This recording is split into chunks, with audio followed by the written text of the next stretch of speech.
عالم وحدت اور عالم کثرت۔ عرض یہ ہے کہ فلسفہ شریعت پر بحث کرنے والے حکماء نے جہان کی 4 قسمیں بیان فرمائی ہیں۔ نمبر 1 عالم ناسوت، نمبر 2 عالم ملکوت، نمبر 3 عالم جبروت اور نمبر 4 عالم لاہوت۔ عالم ناسوت یہ جہان جس میں ہم رہتے ہیں، اس کو عالم ناسوت یا عالم مادیات کہتے ہیں، اور عالم ملکوت جہاں ملائکہ عظام رہتے ہیں اس کو عالم ملکوت کہتے ہیں۔ تیسرا عالم جبروت اور چوتھا عالم لاہوت۔ آج میں عالم ناسوت اور عالم ملکوت کے بارے میں کچھ عرض کرنا چاہتا ہوں۔ ہم عالم ناسوت میں رہتے ہیں اور یہاں عالم ملکوت سے آئے ہیں۔ اللہ تعالیٰ فرماتے ہیں بسم اللہ الرحمن الرحیم یسألونک عن الروح قل الروح من امر ربی وما اوتیتم من العلم الا قلیلا۔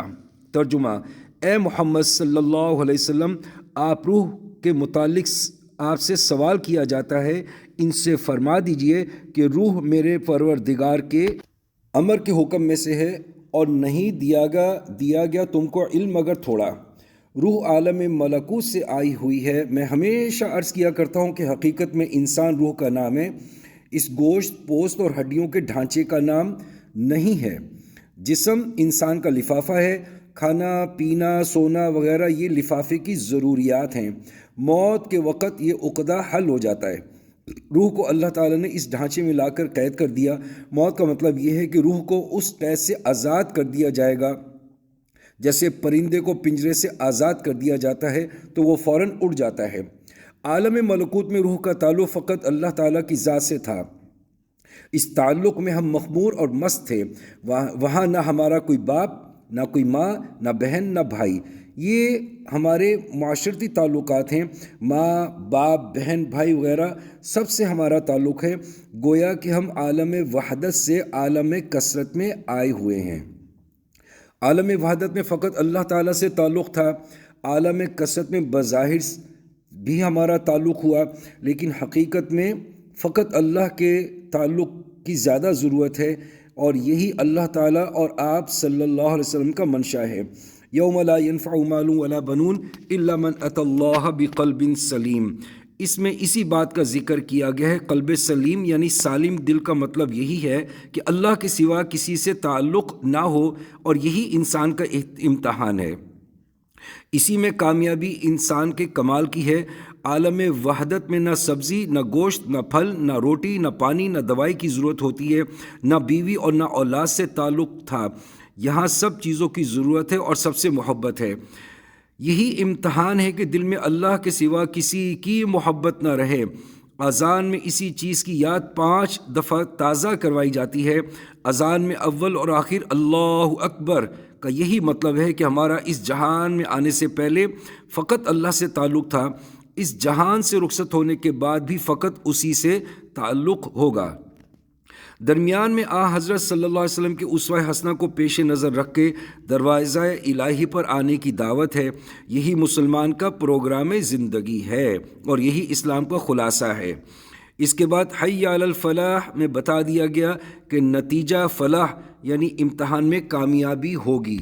تحصیلدار، نائب تحصیلدار، قانون گو اور پٹواری کی ضرورت اس شخص کو پڑتی ہے جس کا تعلق ڈپٹی کمشنر سے نہ ہو۔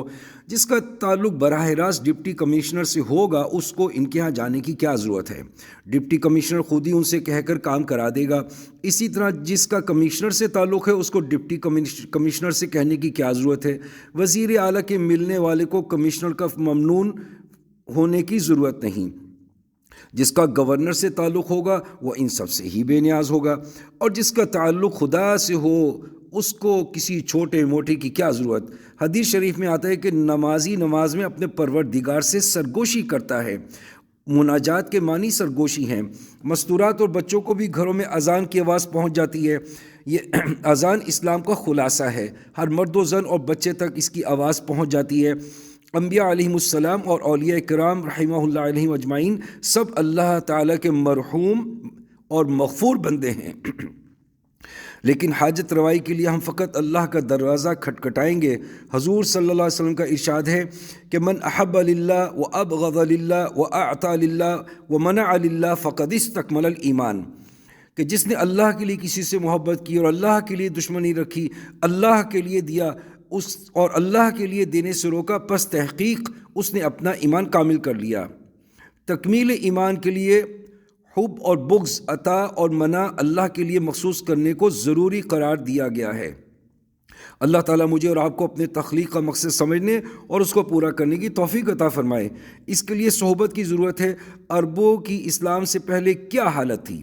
شراب، جوا وغیرہ سب اخلاقی برائیاں ان کے اندر پائی جاتی تھیں، شاذ و نادر ہی وہ ان سے بچے ہوئے ہوں۔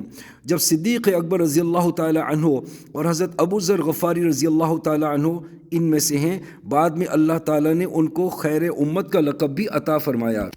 یہ انقلاب کس طرح ان کے اندر آیا؟ قرآن کی تعلیم اور حضور صلی اللہ علیہ وسلم کی صحبت سے ہمارے پاس آیا بھی وہ قرآن ہے، لیکن ہمارے ہاں وہ صحبت نہیں رہی۔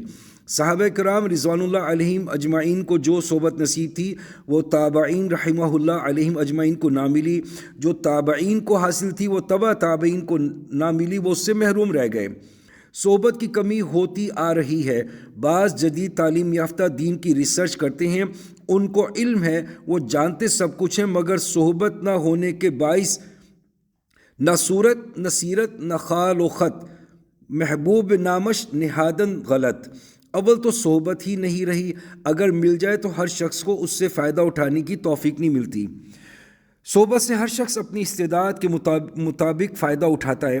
کاشتکار تو زمین میں یکساں بیج ڈالتا ہے، لیکن زمین اپنی استعداد کے مطابق اس کو اگاتی ہے، بیج کہیں کم اور کہیں زیادہ اگتا ہے۔ حضرت امروٹی رحمۃ اللہ علیہ کے خدام میں سے ایک شخص مولوی محمد شریف رحمۃ اللہ تھے۔ وہ پست قد تھے اور داڑھی لمبی تھی، اور حضرت حافظ محمد صدیق صاحب رحمۃ اللہ علیہ کی خدمت میں بھی رہ چکے تھے۔ ایک دفعہ ان کے مکان میں آگ لگ گئی۔ لوگ مکان سے سامان نکال کر رکھتے جاتے اور وہ اٹھا کے اندر آگ میں ڈالتے جاتے اور فرماتے جاتے کہ جس نے دیا تھا، جب وہ جلانا چاہتا ہے تو تمہیں اس کو بچانے کا کیا حق ہے؟ وہ حضرت امروٹی رحمۃ اللہ علیہ کے عاشق تھے۔ ایک دفعہ راتوں رات مچھلی پکوا کر حضرت کے لیے لائے۔ جب کسی نے ان سے پوچھا کہ مولوی صاحب کس سواری پہ آئے ہو، تو فرمانے لگے عشق کے گھوڑے پر سوار ہو کے آیا ہوں۔ ان کو سامان سے نہیں اللہ تعالیٰ کی ذات سے تعلق تھا، اس لیے آگ میں اٹھا کر ڈالتے جاتے تھے کہ شاید اللہ تعالیٰ اسی میں راضی ہے۔ دنیا دار کے گھر میں آگ لگ جائے تو سر آسمان پر اٹھا لیتا ہے۔ سورہ حدید میں جیسے اللہ نے فرمایا کہ تاکہ جو چیز تم سے جاتی رہے اس پہ رنج نہ کرو، اور جو چیز تم کو عطا فرمائی جائے اس پر اتراؤ نہیں۔ اگر وہ چھین لے تو ان کو غم نہیں ہوتا۔ ایک دوسرے بزرگ کا واقعہ ہے جن کا نام خلیفہ محمد خان تھا۔ رات کو ان کے بیٹے کا انتقال ہو گیا۔ ساری رات بیٹے کے سرہانے بیٹھے رہے۔ جو پوچھنے آتا اس سے فرما دیتے آرام آ گیا ہے۔ صبح لوگوں کو انتقال کی اطلاع دی اور جنازے کی تیاری کے لیے فرمایا۔ اللہ تعالیٰ نے ہم کو وحدت سے کثرت میں لا کر ڈال دیا اور چاہتے ہیں کہ یہاں بھی عالم وحدت کا ہی رنگ ہو۔ اس کے لیے صحبت کی ضرورت ہے۔ حقہ نوشوں کی صحبت میں آہستہ آہستہ حقے کی عادت پڑ جاتی ہے۔ چلم بھر کر دینے اور حقہ چلانے سے کئی بچے حقہ پینے لگ جاتے ہیں۔ اسی طرح بھنگ نوشوں کی صحبت کا بھی اثر ہوتا ہے۔ اگر بری صحبت میں بیٹھ کر انسان بد ہو سکتا ہے تو نیکوں کی صحبت میں اس کے اندر نیکی کا رنگ کیوں پیدا نہیں ہوگا؟ شجرہ طریقت اسی لیے ہوتا ہے کہ آپ کے شجرے میں ہی ایک گناہ گار آ گیا ہوں، باقی مجھ سے اوپر حضور صلی اللہ علیہ وسلم تک سب اولیاء کرام ہی ہیں۔ اولیاء کرام کی صحبت میں رہ کر یہ باتیں سیکھی اور سمجھی جاتی ہیں۔ گھوٹ کر کوئی نہیں پلاتا۔ طالب صادق کو کامل سے عشق ہوتا ہے۔ حضرت امروٹی رحمۃ اللہ علیہ نے سکرات کی حالت میں فرمایا کہ میرا منہ ابا کی طرف کر دو۔ ابا سے ان کی مراد شیخ حافظ محمد صدیق تھے۔ دین پور شریف اور امروٹ شریف میں اگر کسی شخص کا نام شیخ کا ہوتا تو اس کا نام نہ لیتے، اس کو نالے ہٹا یعنی میٹھے نام والا کہتے تھے۔ یہ شیخ کا ادب تھا۔ پہلے زمانے میں ہمارا تمدن یہ تھا کہ عورتیں خاوند کا نام نہیں لیتی تھیں، یہ ادب تھا۔ عقیدت، ادب اور اطاعت اللہ کی نعمتیں ہیں، یہ ہوں تو کامل سے فیض حاصل ہوتا ہے۔ عقیدت، ادب اور اطاعت کے لحاظ سے ہی خدام کے مراتب ہوتے ہیں۔ حاصل کلام یہ نکلا کہ وحدت سے کثرت میں ڈال دیا جانا ہی ہمارا امتحان ہے، اور کثرت میں رہ کر بھی ہم نے وحدت والا تعلق اللہ سے رکھنا ہے۔ اللہ تعالیٰ مجھے اور آپ کو اس کی توفیق عطا فرمائے۔